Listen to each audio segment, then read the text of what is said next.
اعوذ باللہ من الشیطان الرجیم، بسم اللہ الرحمن الرحیم۔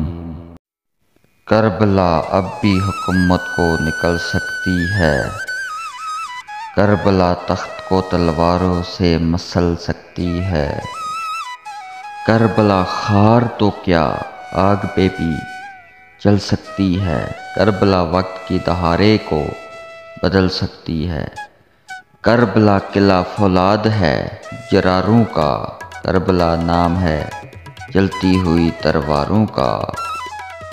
نبی کریم صلی اللہ علیہ وآلہ وسلم نے سونے کی ایک انگوٹھی بنوائی تو دوسرے لوگوں نے بھی سونے کی انگوٹھیاں بنوا لیں۔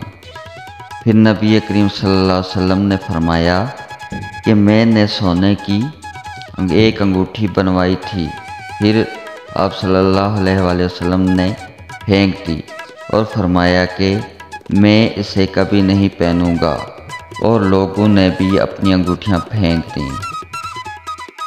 خطبہ امام حسین رضی اللہ تعالیٰ عنہ کربلا میں داخل ہوتے وقت آپ کا خطبہ۔ کیا تم نہیں دیکھتے کہ حق پر عمل نہیں کیا جا رہا، جبکہ باطل پر عمل کرنے سے روکا نہیں جا رہا؟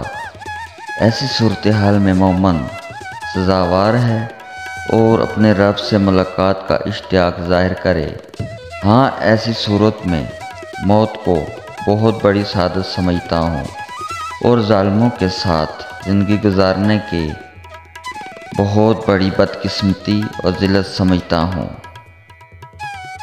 حضرت امام حسین رضی اللہ تعالیٰ عنہ کی یاد میں رونا اور دیگیں چڑھانا آسان ہے، اس لیے ہم یہ کرتے ہیں، مگر ان کی طرح نااہل، ظالم اور کرپٹ حکمران کے خلاف کھڑا ہونا مشکل ہے، اس لیے ہم خاموش ہو کر مسلح پکڑ لیتے ہیں۔ رسول اللہ صلی اللہ علیہ وآلہ وسلم نے فرمایا، ساری امت جنت میں جائے گی سوائے ان کے جنہوں نے انکار کیا۔ صحابہ نے عرض کیا، یا رسول اللہ، انکار کون کرے گا؟ فرمایا، جو میری اطاعت کرے گا وہ جنت میں داخل ہوگا، اور جو میری نافرمانی کرے گا اس نے انکار کیا۔